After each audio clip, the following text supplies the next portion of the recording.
Please sit down. I'm thrilled to be with you and welcome you to the most fabulous place, the White House. There's nothing quite like it. People come from all over the world. The King and Queen were just here, and they looked and they said, this place is just amazing. When they came into the Oval Office, they said, this is something. And they've seen some very nice places. They've seen some great rooms. But it is a very special place as we celebrate National Small Business Week. So let me begin by saying congratulations to the small business people of the year from all 50 states. It's a big deal. That's a big deal, and you can be proud of yourself. Our country's made up of a lot of small businesses, and that ends up being a really big business. As small business owners and operators, the people in this room represent the 36 million small businesses who create 40% of all economic activity in the United States. Think of that. A group of people added together. You're essentially the most important factor business-wise in the whole country. And this country is leading the whole world. We are now. That I can tell you by a lot. You're the lifeblood of the American economy, and with your help, we're truly making America great again. We're doing record business. We have a stock market that hit even with this military operation, call it whatever you want. We can't let Iran have a nuclear weapon. We hit all new highs, and I said we have to take care of business because we can't let that happen. So we did a little detour, and it's working out very nicely. They have no Navy. They have no Air Force. They have no anti-aircraft equipment. They have no radar. They have no nothing. They have no leaders, actually. The leaders happen to be gone also. But can't let them have a nuclear weapon, or you'd have problems like nobody would believe. And it's going very well. We're also pleased to be joined this afternoon by Secretary of Energy Chris Wright, who's been amazing. Where's Chris? Except everybody was wrong. They thought that energy would be at $300, right? $300 a barrel, and it's like at 100.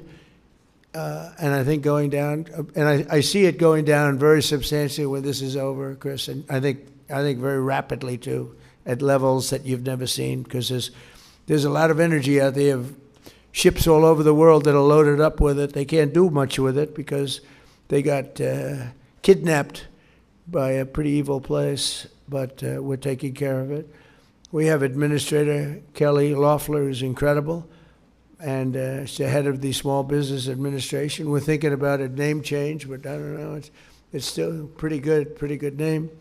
And I always say the small business is a giant business, because when you add up your whole department, that's not a small business. That's a really big business, the biggest.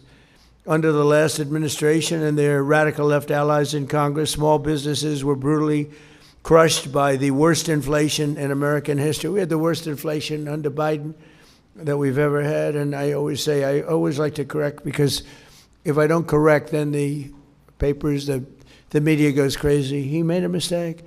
Well, the official number is 48 years. I say the worst in history because I don't believe the 48 years. I say it was worse than that, but in many ways, 48 years sounds worse than in history. I don't know why, but it was 48 years or worse. It was a Biden inflation. This is what I inherited, and now we had it down where just prior to the war, the inflation was 1.4%, and for 3 months, over a 4-month period. Took me a little while to get it down from the levels it reached. Biden added $6 trillion worth of new regulations and created an estimated 356 hours of paperwork every year for small businesses. You know what that means better than anybody? It means no good. Their policies punish hardworking citizens, and our policies protect you and reward you. And also, we have to have something else that I think is good for your businesses. We are respected all over the world now, again, as a country. We were laughed at. We were a joke. We were a total joke. Right, Rick? I see Rick, my television star over here. He's been with us from the beginning, haven't you? Like maybe from the first speech. Long time, right? Thank you. Thank you very much. Well, I think we're doing good for you, Rick, right? And you're doing good with your shop? Everything's amazing. And I know you're doing good on the television camera, so that's maybe more. Like 10 years. Ah, that's good. That's great. Thank you, Rick. Last summer, I proudly signed the great, big, beautiful bill, the largest tax cuts in the history of our country, and boosting millions of small businesses. Thank you.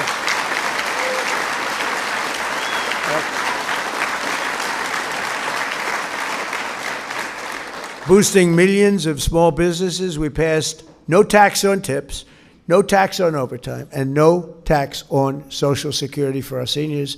That's big stuff. And we add that to the package that we approved in my first term. We had the best financial years in the history of our country in my first term, and I think we're going to blow them away this term. You know, in this term, we have $18 trillion being invested in our country.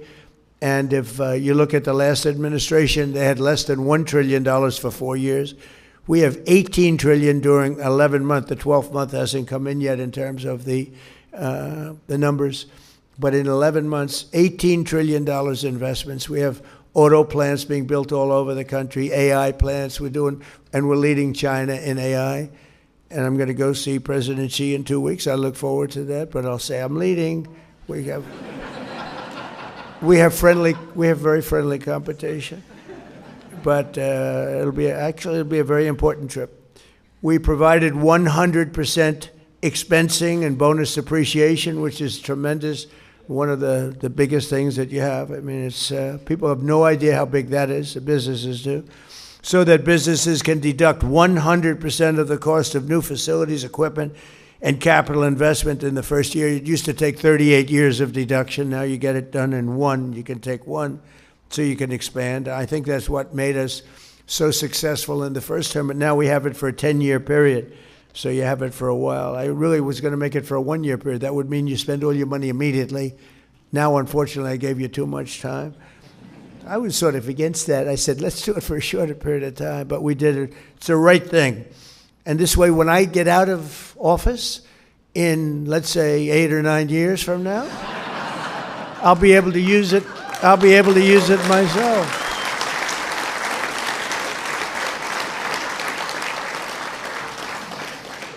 And to ensure that you and your family can keep your businesses in the family, we virtually eliminated the unfair estate tax or death tax for farmers and for small businesses. So, you know, oftentimes you build, I just met some incredible people. They have beautiful businesses, small businesses.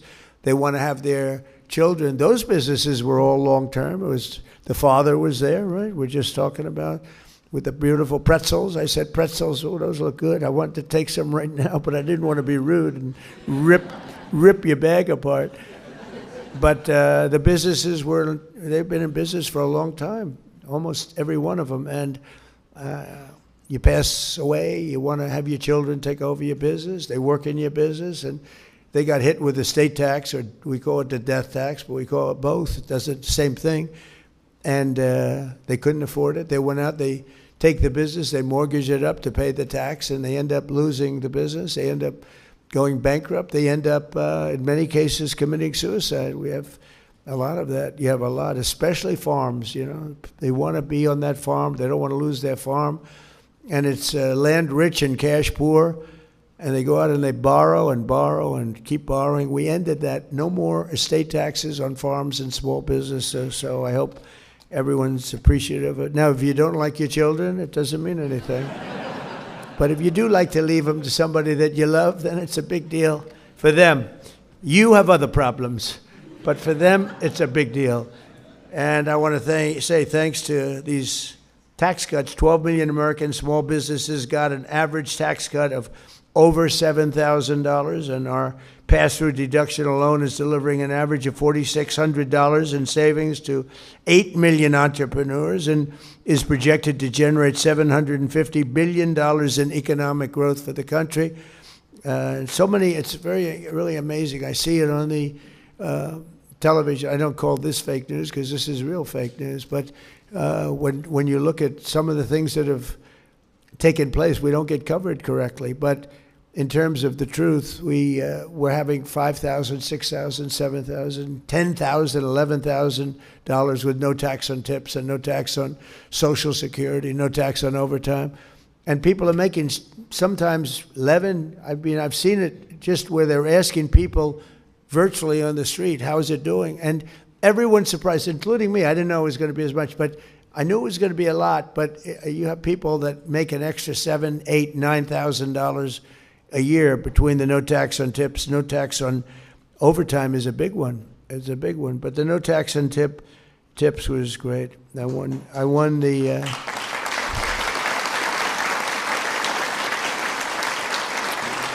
You know, typically, I don't know why. I can't imagine people voting for the other side with their policies on everything beyond this, long beyond this. But we won Nevada by a lot, and typically Democrats win that state. And no tax on tips.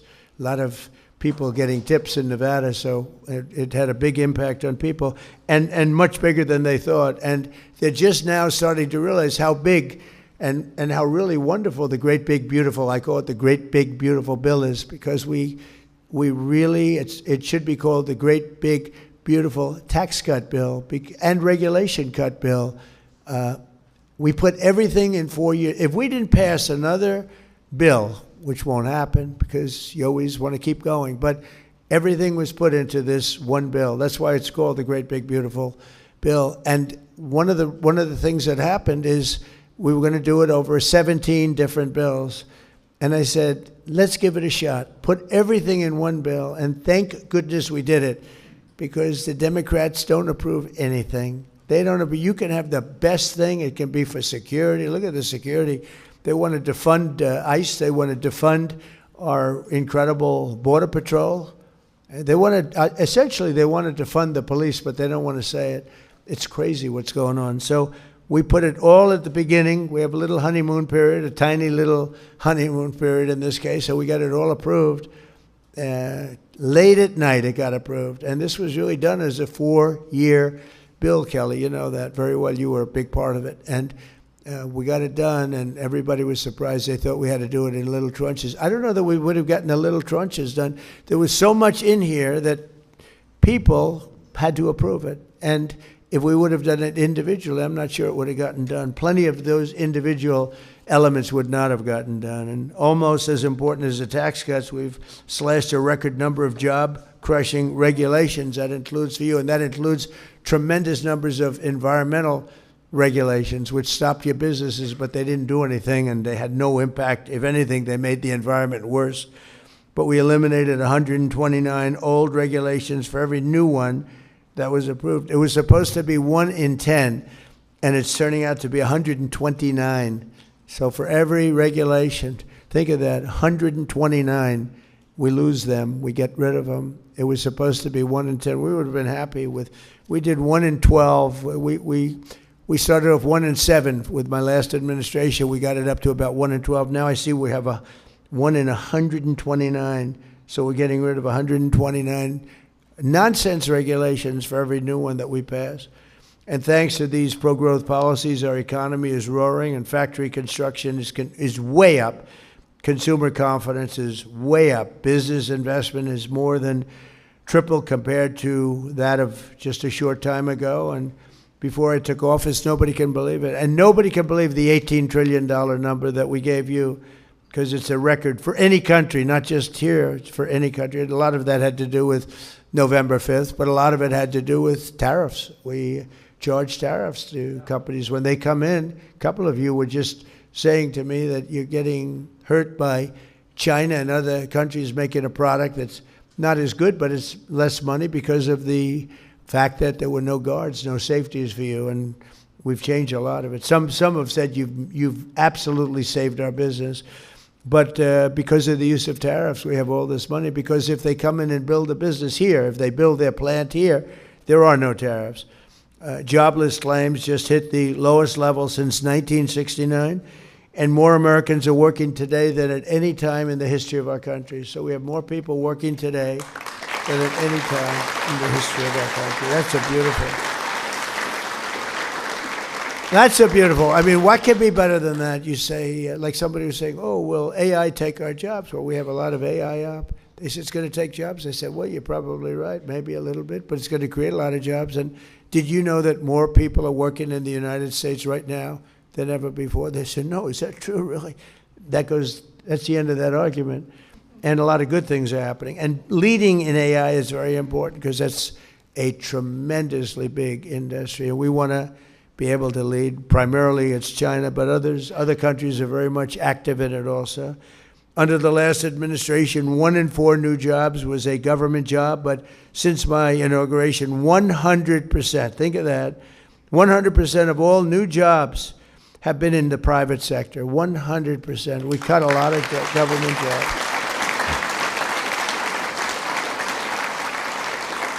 And 2 of the 3 new jobs have been in small businesses, but I just want to say, so think of that, 100% of new jobs are in the private sector. Now, to do that, we cut tremendous numbers of governmental jobs. And I feel sorry for everyone, and it's a hard thing to do. Many of those people voted for me, but now they like me because they went out, they got private sector jobs that they like better, and it's paying them sometimes 2 and 3 times more money. So it's worked out the right way, but you have to do that. You can't just we had government jobs where you'd have 10 people doing the job of 1 person, and you can't make America great that way. So we did it the hard way, but the correct way. And the correct way, big difference, right, Kelly? You see it. It's nobody's ever seen anything quite like it, and it was, especially working here, it's tough because this is the home of federal jobs. I wouldn't say I got tremendous. I mean, we won the election in a landslide. We won all 7 swing states. We did all the things that you've heard so many times with counties, which is a big count. That's why you see the map is all red practically. When you look at it, we won 86% of the counties in the country. But here is a little bit different. But now, if you look at those people, some of them have left. And by the way, speaking of that, Washington, D.C., which was very unsafe a year ago, a little more than a year ago, is now one of the safest cities in the United States. So, pretty good.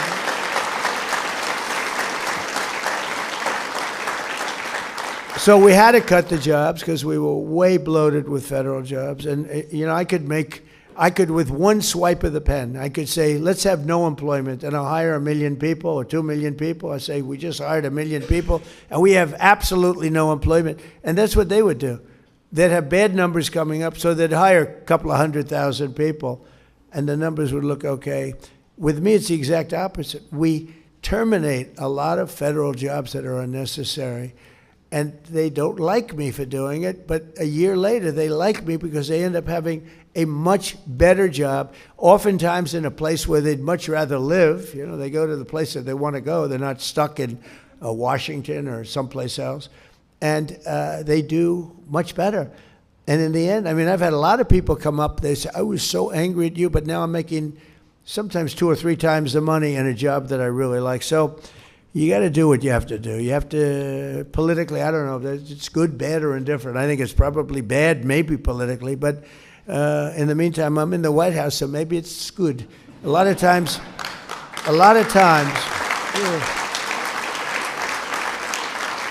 as you probably heard, the fake news media treats me very, very badly. 93% of the stories I get are bad, and yet I won in a landslide. How do you win all 7 swing states when you get only bad press? It's fake press. They give me fake polls. They tell me about polls and this. It's interesting. They did a poll on the war with Iran, and they said only 32% of the people like it. Well, I don't like it, and I don't like war at all, but we're equipped better than it. We have the greatest military in the world. You saw what happened with Venezuela. You see what happens with everything. But they said 32% of the people are against President Trump. Well, when you explain it, like, is it okay for Iran to have a nuclear weapon? It wouldn't be 32%. But even if you said that, there'd be a 32% because the polls are fake. They're totally fake. And when you take a look at what's really going on, the other day I made a speech in a great Florida senior citizens community, and I made another one at the Kravis Center, 2 in one day. It was wonderful. I go out and make a speech. Then I say, all right, let's go home. Sir, you're making another speech. And this one's in front of the richest people in the world. I went from an unbelievable group of seniors. Now, of course, I'm not a senior. I'm far younger than a senior. It's true. I feel the same as I felt 50 years ago. I don't know. There'll be a period of time when I don't tell you that. There'll be, because I'm honest, I'll say, it's not looking good. I have to be careful. If I said, as an example, I'm not feeling well, they put on, Donald Trump is not feeling well, because they won't know that I'm using that as just a reference point, and they'll say, listen to this. And I'll say, I'm not feeling well. Well, someday I might say that to you, and you'll be the first to know. Actually, I won't have to say it, because you'll be able to see it, just like you did in the last administration. You know, one of the things I said is that we should have, in my opinion, anybody running for president or vice president should take a cognitive test. And no president has ever taken one except me. I've taken 3 of them, and I've aced each one. 1 in the first administration, 2 over here. And whenever they get a little sassy, like, does he still have it? Does he still have what it takes? I say, all right, I'll take another one. And they are hard. There are many people in this room I know that are smart. They're not going to ace them. There are many people standing back there, the fake news media. I'd like to have them. You know, the first question is very easy, and they always show the first question is, you have a lion, a bear, an alligator, and what's another good? A squirrel, okay?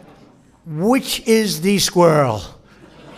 So they show that question, and then the first 4 or 5 questions they get a little more difficult. By the time you get to the middle, they're tough. By the time you get to the end, I don't want to be insulting, but there won't be. I'm not going to do what Gavin Newsom said. You saw him? He said, everybody in here is stupid, and he's stupid. I think it was the worst political interview I've ever seen. He said, he's stupid, he's dumb, he gets bad marks on everything, he can't read a speech, and nobody wants to report that. It was the worst, but I won't say that because I think everyone in this room is brilliant, but nobody's going to get all 30 questions correct. Nobody. Because when you get to those last questions, they're pretty hard. You got to be pretty sharp. But every time, so I've taken 3. No president, think of this, has ever taken 1. How do you think Biden would have done? I don't think, he might not have gotten that first question right. Anyway, and Obama would have done poorly. They would have done very poorly. But I think you should have it. As soon as they said that, they say, it's unconstitutional. And I said, why? They say it's unconstitutional to give a cognitive test like that. But Rick, I do it anytime they start getting a little sassy. And you know, it quiets them down for almost a year when they hear the result. One doctor said, it's the first time I've ever seen anyone get all questions right. That's a doctor who does this stuff for a living. And I did it 3 times. So I don't know. I think I'm done with those days. I'm tired of taking that test. You know, you sit before a group of doctors and they ask you questions. I said to Ronnie Jackson, he was original, right? First time. I said, so what do you think, Ronnie? They call me a genius who's going to destroy the country. Then they said, he's a genius who's taken over the entire world. Then they said, he's a total moron. This guy is so stupid. And then, so whenever I hear that one, I say, let's take the cognitive test. But I really think it would be a great thing if you could do that. They say it's not constitutional, but I think it would be good. And I can tell you, a lot of the people that run these small businesses, you could take the cognitive test and you could do a lot better than some of the people that we talk about. But I really believe it. I think it's so important for our country. We have to make sure we have the right people leading this country. Like, we have a war right now, and we're to, like, what, 6 weeks? They said, what's taking so long? We were in Vietnam 19 years. We're in Iraq for many years, 10 years, 12 years. We were in all these different wars. Korea, 7 years. I won't even mention World War II. That's a big baby. But you had the wrong person up here, you'll be in World War III. As sure as you're sitting there, you have the wrong person up there. It's nasty and tricky. It's tricky out there. We have to have the right people, and they have to be sharp and they have to be smart. Because one thing about your business is small businesses are great, but if you don't have the platform, meaning the country, meaning the right principles, the right everything, our country's booming now, despite the fact that we're in I call it a mini war, because that's all they are. They don't have a Navy anymore. Think of it. They had 159 ships. How many do they have left, Kelly? Out of 159, take a guess. She's very smart. 0. 159 ships. In the first 2 weeks, 159 ships. I actually got very upset. I said, how quality were the ships? They were very good. I said, why didn't you just take the ship? Why do you have to send it to the bottom of the sea? We could have had, let's say out of the 159, we could have taken 59. We would have had 59. But they'd rather blow them up than save them. I would have preferred saving them, but these are minor details.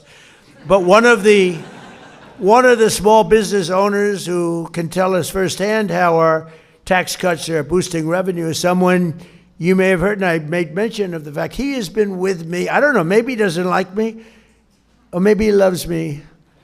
I think I'd rather be liked than loved by him, although he is a very handsome man, I would say. But he's somebody that we all know, and I think he's a fantastic guy, and he's been to so many rallies, so many speeches, and I love being able to introduce him because he's a champion, he's a winner.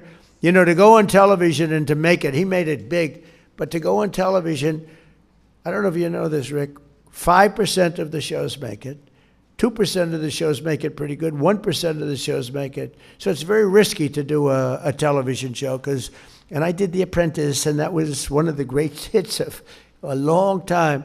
But you did your show, and I've just always admired. I admire people that will go against the odds. And when you do a television show, you're going, because very, very few of them make it, and you made it big. So I'd like to have Rick Harrison come up.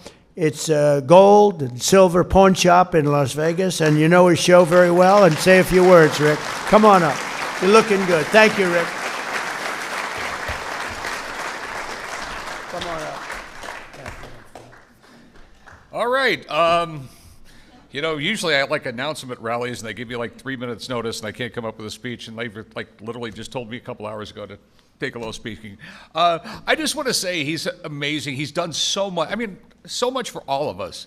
I mean, the backbone of this country is small business, plain and simple. And the last guy in office, all we heard was that we were the evil people, we were the bad people, everything else like that. We don't pay our fair share, whatever that's supposed to be. And he made it tough. And this guy, the big beautiful bill, absolutely amazing. You know what I mean? God bless you for letting me get 100% depreciation. It really helps out. And all I can say is, this is literally, I mean, I'm a history buff, and I know a lot about this White House thing and everything. Literally, he's going to go down as maybe the best president ever. I love this guy.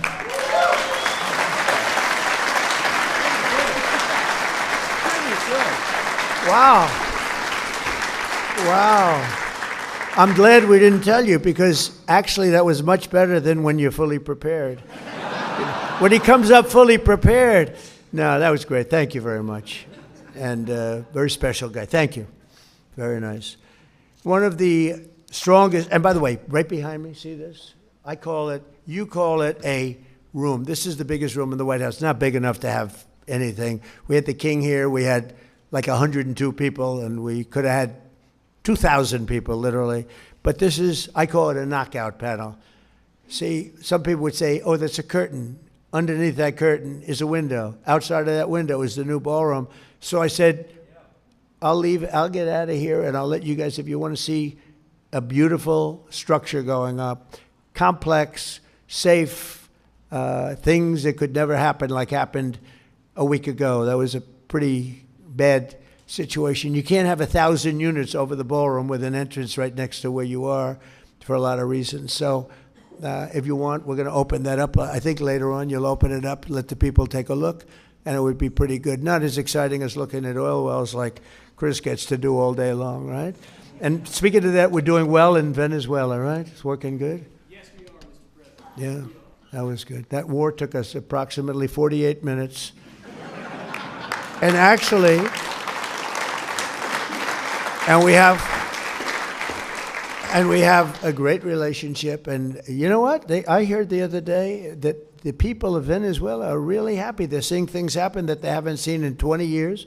They're working, and there's a spirit in Venezuela that they haven't had in many, many years. And the big companies are coming in now, and they're building these giant rigs because there's a lot of oil in Venezuela, a lot of other things too, and a lot of great people. And we have people in charge that are doing a fantastic job, and they're working with you, and you are doing a fantastic job. So thank you very much, Rick. Good job. Proud of you.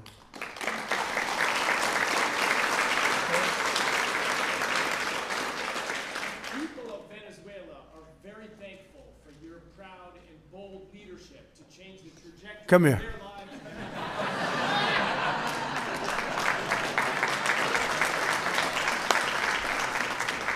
This was so good, I said, you better come up. No, I want to say, as you engage with the people of Venezuela and the businesses, I will tell you that President Trump is incredibly popular with the people of Venezuela. It's a nation of 30 million people going the wrong way for 25 years. And a bold leadership of this president changed the trajectory of that country, changing the futures of all those people, wanting millions of Venezuelans abroad to go back to that country. American businesses are stampeding in to invest in that country. 25 years trying everything going the wrong way. His bold leadership and creative thinking changed the game. Thank you, Mr. President.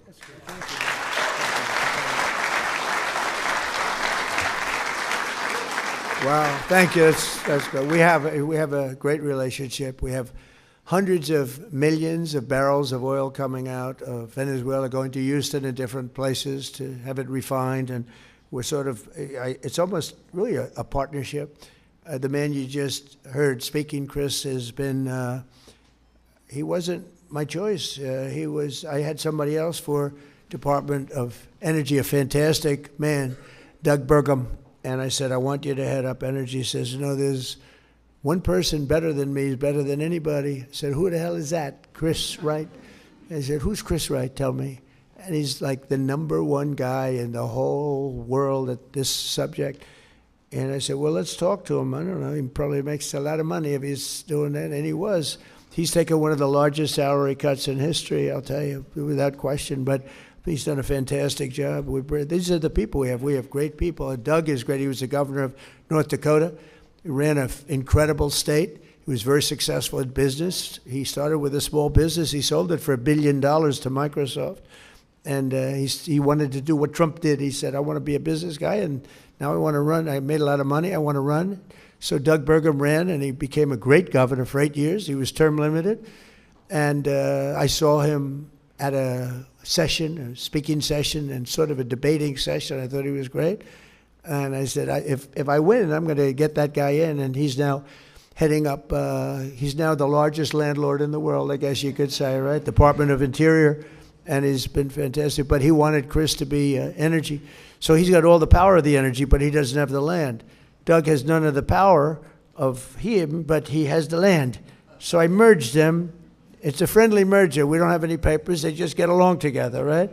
And I think today we've announced we're drilling more oil by far than we ever have in the history of our country. More oil and gas by far. And this was just said, but this took place almost from the beginning, right? We got it started very, very early. So you're doing a great job. Doug was right. And we're also very happy with Doug because he's doing a fantastic job. Thank you very much, Chris. Appreciate it. So one of the strongest effects of our tax cuts and tariffs is the Trump manufacturing boom, is what they're calling it, because that's what we have. We have never had anything like what's happening now. And when I talk about, again, the $18 trillion, that's coming in and building places. And as we speak, American companies are ordering core capital goods for factory construction and operation expansion. And you saw the construction numbers. Now, the plants will be opening over the next period of time, pretty soon. But, you know, we just got started. And these plants are going to be opening. Right now, the big numbers, the construction jobs in the country are going through the roof. And ultimately, when the plants open, then you're going to have manufacturing jobs, because right now, the plants, many of them haven't opened, but they're under construction. When you see the final numbers, you're not going to even believe what you are seeing, because there's never been any construction boom of factories like we have right now. We lost our car industry. We lost 54% of our car industry to Canada, Mexico, Germany, Japan, South Korea, other countries. 54% over the years, over a period of probably 30, 35 years. And they're all coming back. They're all coming back. And they're coming back at levels that has never been seen before. It's pretty amazing. Well, you see, you'll see it. It can't be disguised by our friends that would, I guess, I don't know. I see so many of them smiling and having a good time that I actually think they probably like us. I think their bosses say, treat Trump as badly as you possibly can. But they had so many good faces and so many, they are a lot of professionals there. But it's the highest rate in over 4 decades. And under 4 years of the Biden administration, real wages for manufacturing workers fell. It fell $840. Under 1 year of Trump, wages for factory workers, manufacturing factory workers, increased by $2,500. So think of that. Under Biden, it fell $840. And under Trump, it went up $2,500. That's quite a difference. And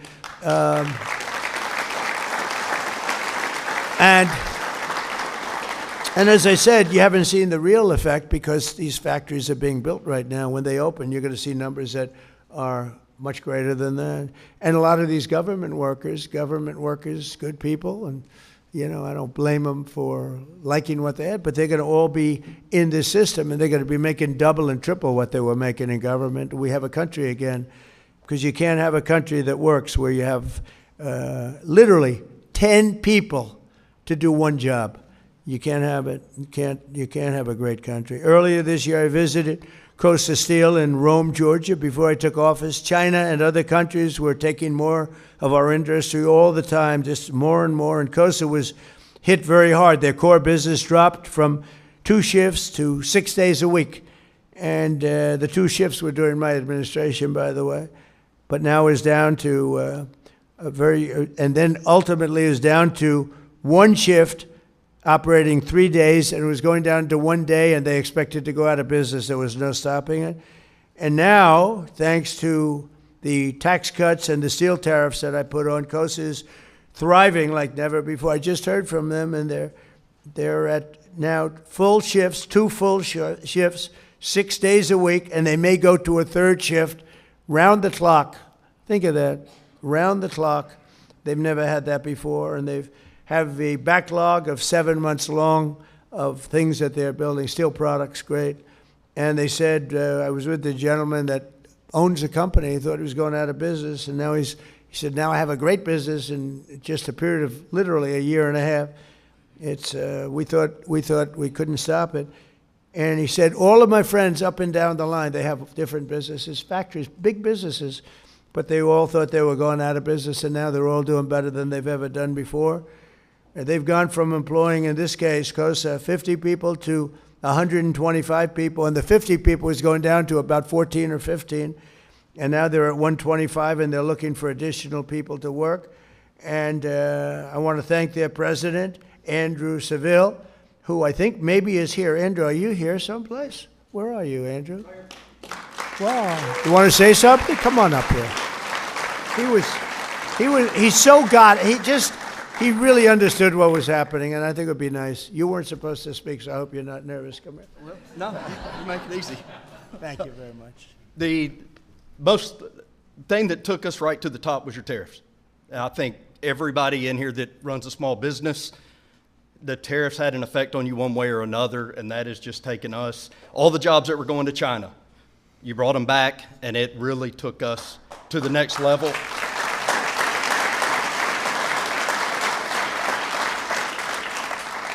And we were honored to have you come down to our company. So thank you for having me back here. I wasn't prepared to speak, so I'm going to get off the stage. Thank you, Mr. President. You guys do better with no speech. You do better when you don't know you speak. Now, you know what? It's a little truth to that, Rick. Sometimes you don't think you're going to introduce somebody. You know they're in the audience, but they don't know, and they end up doing better because they speak from the heart. They have no choice. They can't think about all night long, what am I going to say? And then you get up and you bore the place. No, it's very good. You speak from the heart. And that's true. Tariffs were a very big part. We had an unfortunate ruling out of the Supreme Court But the good news is I'm able to do it a different way. They said use the other way. There was no reason for that. It was terrible, actually terrible. But it'll have no impact other than I hate to pay people back tariffs, $159 billion. I have to pay them back when a little half sentence, any money taken in to this point does not have to be paid back. We would have saved $159 billion, and I cannot figure it out. How could anybody do that? But they did it. We have other ways of tariffing. As you know, we're already doing it. And actually, they're more tested, they're stronger, a little bit more complex. I like to keep it as simple as possible. And in many ways, they'll be better. It'll be better. I just want you not to think that because of that decision, we don't do, the tariffs will actually be higher. It's turning out they're going to end up being higher. But it's made our country rich, really rich. And it's like Andrew said, I mean, without them, there would be nothing we could do to save your country, nothing. It's the greatest word. Remember, I used to say it's my favorite word in the dictionary, the word tariff. And then the fake news got on me. They said, well, what about God? What about your wife? What about your family? What about... So they were just killing me because I said it's my favorite word. I said, all right, it's my fifth favorite word. I put... So it's my fifth favorite word. But because of tariffs, and, you know, the proper use of tariffs, so you have to use them in a certain way. But, you know, we've been ripped off in this. I've been talking about it for years. We've been ripped off in this country for decades. We lost our car industry. Think of it. There's a person here making utensils, beautiful forks and knives and things. Where is that person? Where's around here? So, and he was telling me, he said, China's coming in and they're ripping us, and we have a tariff. It's 25%, but it's not enough because, you know, they have certain advantages that you're not going to have. But the advantage you have is you have a higher quality product. And I'm going to be able to take care of that very easily, you know, just by putting it up. You'll be treated fairly. It's just really tough. And it's amazing you've done as well as you've done. But you did that because of the quality of your product. We have such quality. North Carolina, if you take a look, I'm going to put tremendous tariffs on. That process has already started. It takes me longer now because of the Supreme Court decision. I have to go through a process. It's ridiculous. But we don't like it. We like to do what's right and get it done instead of having to do a report which is going to come out and say the exact same thing that everyone knows. But you can tell the people in North Carolina that, you know, we used to have a great furniture business. I built a lot of hotels and a lot of different buildings where I need furniture. I would go to North Carolina. These were great artists. And China essentially put them out of business because we didn't have a president that was willing to do it. It happened before my term. They've been out of business for a long time. I used to go down there and see these people. They were artists with wood. I'd say, I'd like to make the handle a little bit slimmer. Ding, ding, ding, ding, ding. It was like magic. And we lost that whole thing. You can see it's coming back because we're putting tariffs on furniture where you'll be able to more than compete. We have to protect our businesses. Same thing with you in the utensil business.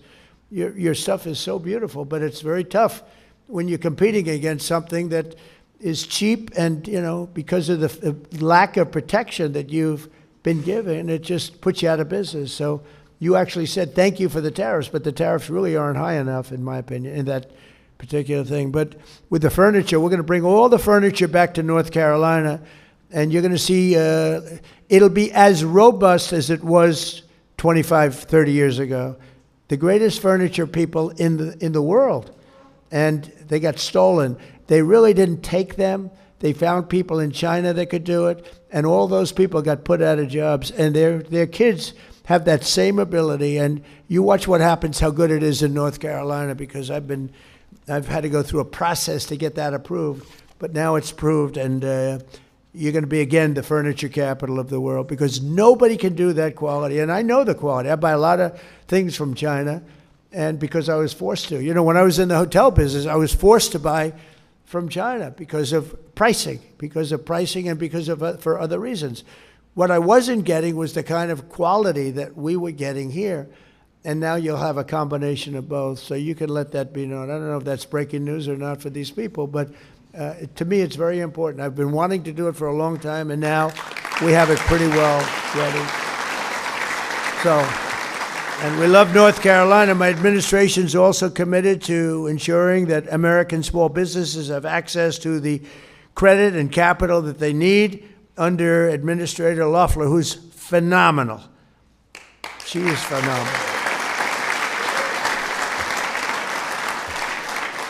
And she's got a great husband, Jeff, and he's a friend of mine, and he's a very successful man, and he's a great man, and he's got a great wife, and I was so happy getting her in this position. She replaced a woman who is a very legendary woman, Linda McMahon, who's now in education. She's doing a great job. She's moving education back to the States where it belongs, and Kelly is doing great. But last year, Kelly, our Small Business Administration issued $7 billion in loans to 11,000 new startups, as well as $1.3 billion in loans to 3,000 veteran-owned small businesses, and $3.2 billion. They're a big business, you know. That's why I say, how can we call it small business? $3.2 billion to American manufacturers, helping restore those beautiful words, made in the USA. Well, we're using them more and more. We have things being made here that nobody thought it was even possible for it to come back. Like you'll see in North Carolina with the furniture. It'll come back very, very rapidly. So, Kelly, I'd like to ask you to say a few words, please.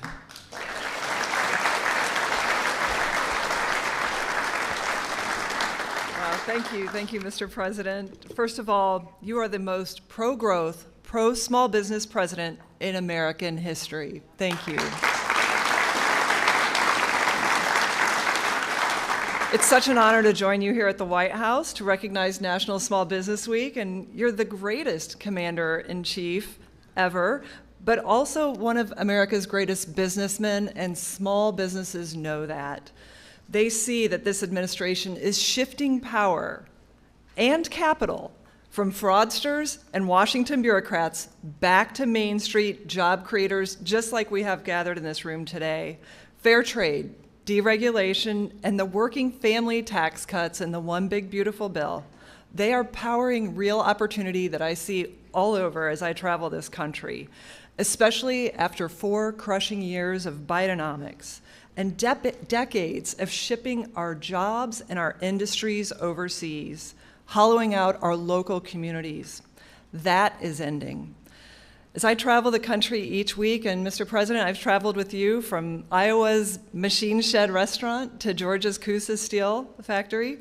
America First policies are restoring the American dream on Main Street to new heights. At generational businesses like Jimmy's Famous Seafood, at industrial innovators like Prince Manufacturing in Georgia and Blue Patriot in Nebraska, who are building big, beautiful new buildings thanks to the working family tax cuts. Today, 98% of US manufacturers are small businesses. They're a critical part of securing our supply chains, and while they contribute to national strength across all kinds of industries, from energy to agriculture to defense and aerospace, America's big manufacturers rely on these producers and their skilled workers. And that's why President Trump's economic agenda means Made in America is coming back, and it's coming back fast.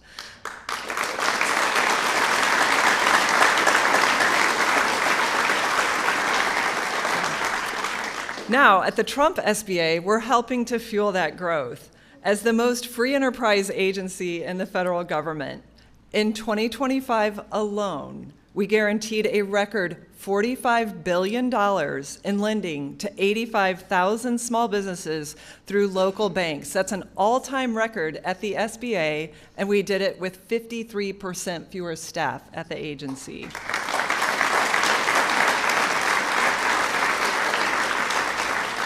That capital is driving the job creation that you see. Record small business formation. This year, record small business formation and growth in communities all across America. It's such an honor to highlight the award winners that are here today and the vital role of hardworking small businesses that do their jobs every single day. They are America's backbone. From our farms and restaurants to our construction companies and our manufacturers and our trucking companies. Thank you, Mr. President, for recognizing that small business is big business. 250 years ago, our founding fathers were also entrepreneurs, small businessmen. With the America First agenda, that legacy continues. America is open for business again. Thank you, Mr. President. Thank you.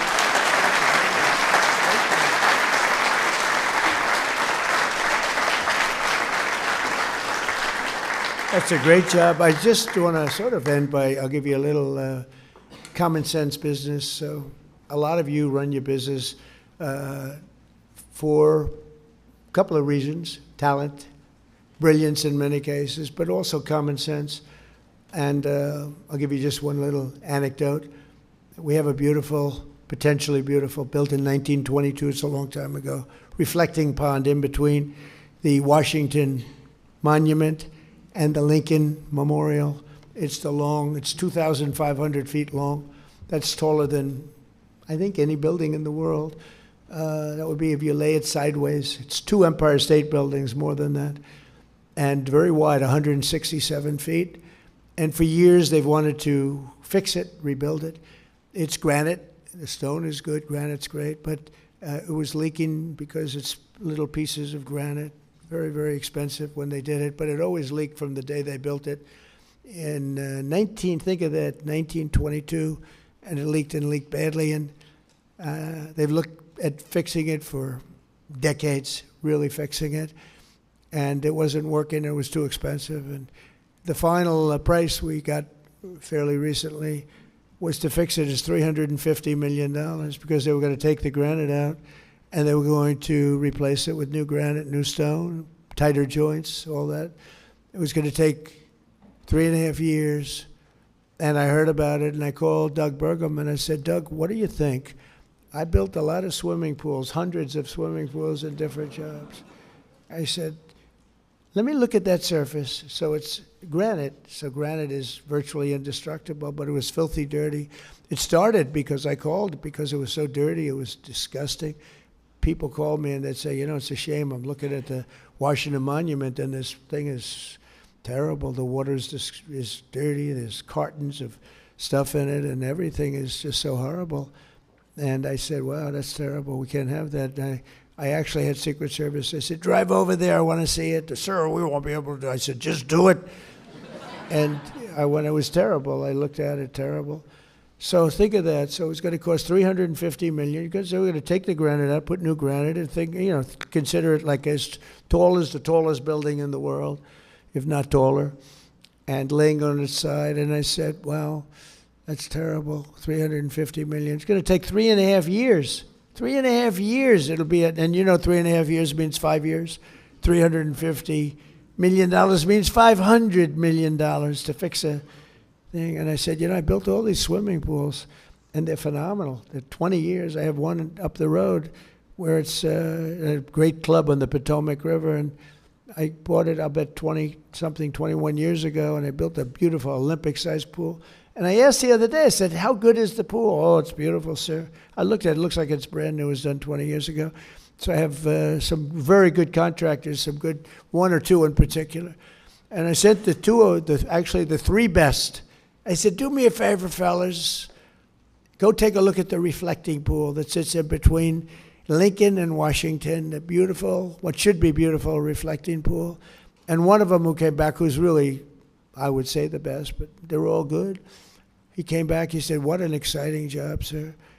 I said, so how long would it take you to redo it? He said, well, we have to fix the surface a little bit, create something good and solid underneath. That'll take about a week.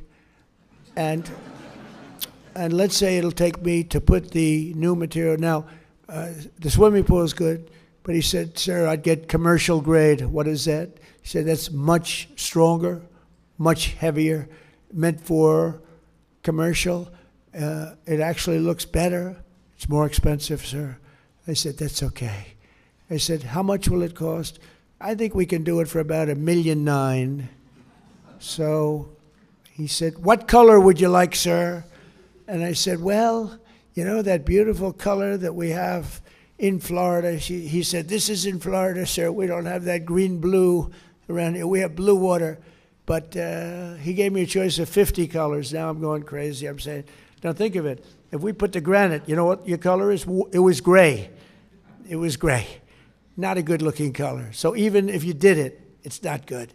So he said, we'll do a beautiful job. I think that I'd like to recommend a color that I've used before. It's beautiful. What's it called? It's called American Flag Blue. I said, that's the color I want. Because how can you have it better, right? I said, how can you have a better color than American flag? We had a gray, disgusting, dirty. It showed all the dirt. It showed all the everything. So we finished it about 2-3 days ago.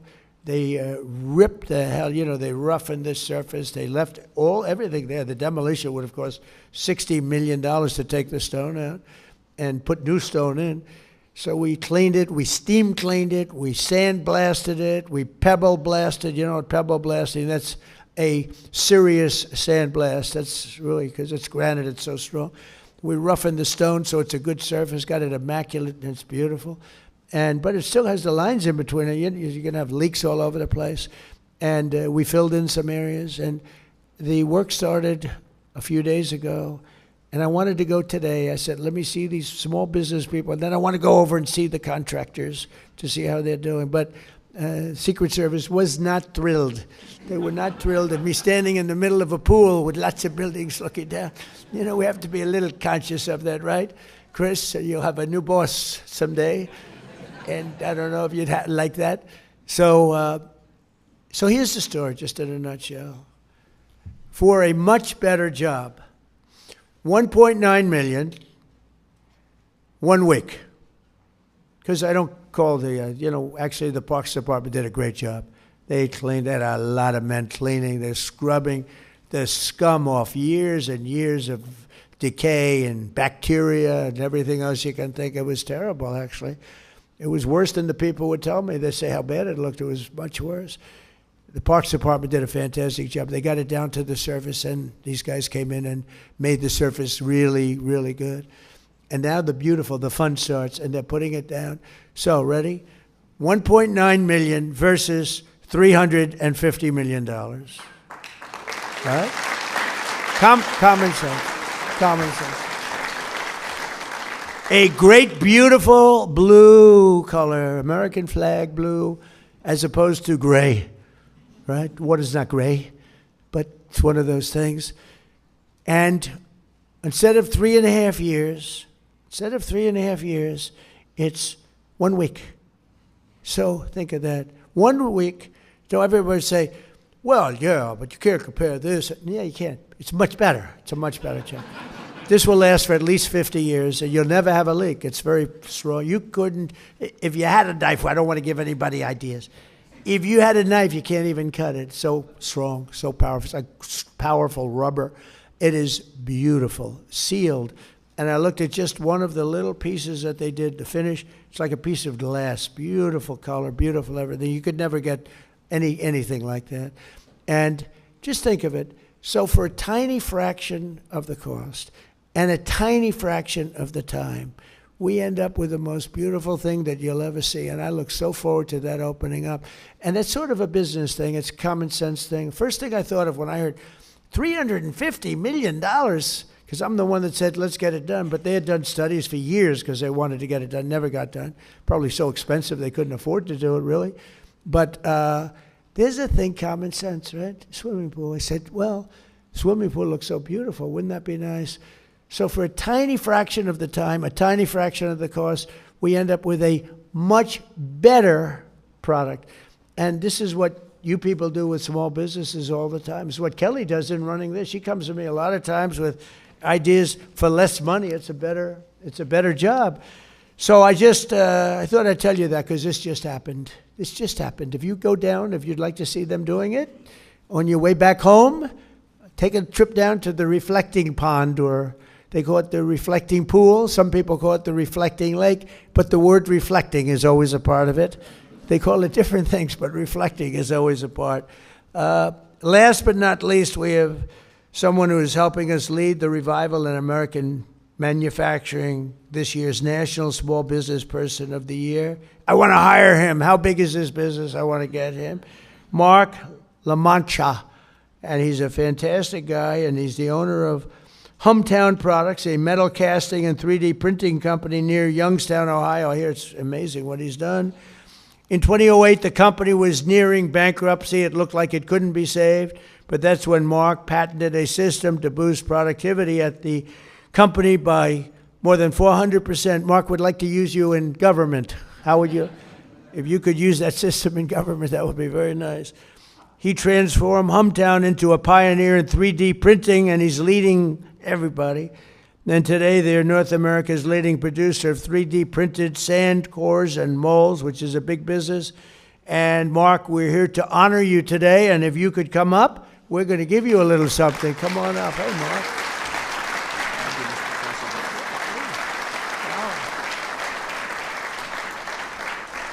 Thank you very much. Yeah, that's beautiful. I want to get one of them for myself.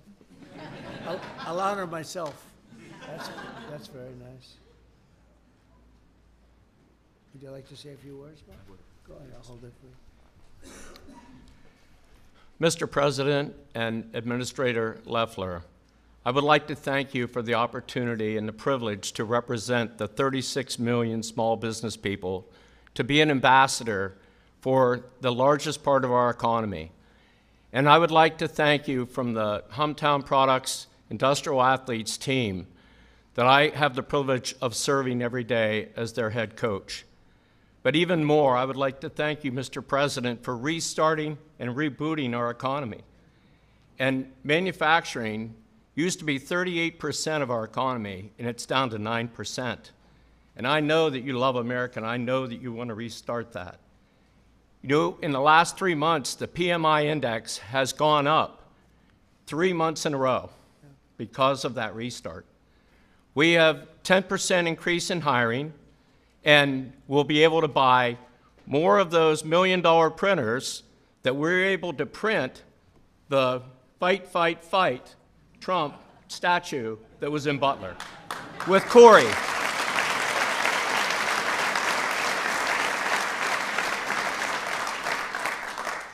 So I want to thank you from the bottom of my heart for loving America. And, you know, manufacturing is my favorite sport, so let's make America manufacture again. That's good, Will.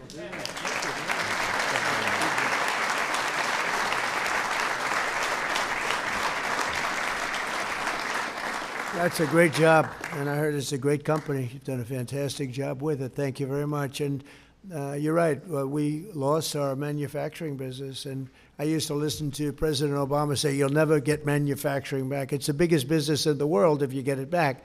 And we're heading to that. I think we'll be higher than at any time, fairly soon. When these places open, I think we'll be higher than at any time in the history of our country. And we used to be a manufacturing capital. We were the manufacturing capital of the world, and then it got taken away. The chips went to Taiwan, and all they had to do is say, if you sell your product back into the country, there's going to be a 100% tariff, and nobody would have left. And, you know, I made a investment, Intel, a chip maker, the biggest in the world, and then it got taken away because of bad politics, actually, because the politicians, the presidents, no president protected that industry. So all of a sudden you have this superpower over in Taiwan, but they're coming back. As you know, we have the biggest companies coming into, they're pouring into this country. They know that the tariffs go to a certain extent, and then they go up, up, up as we go. But I will say that it's so sad to see what's happened, but it makes me so happy to say we're bringing it back. And as sure as you're sitting there, I mean, these are companies that are fully committed. There are many under construction. They're on their way.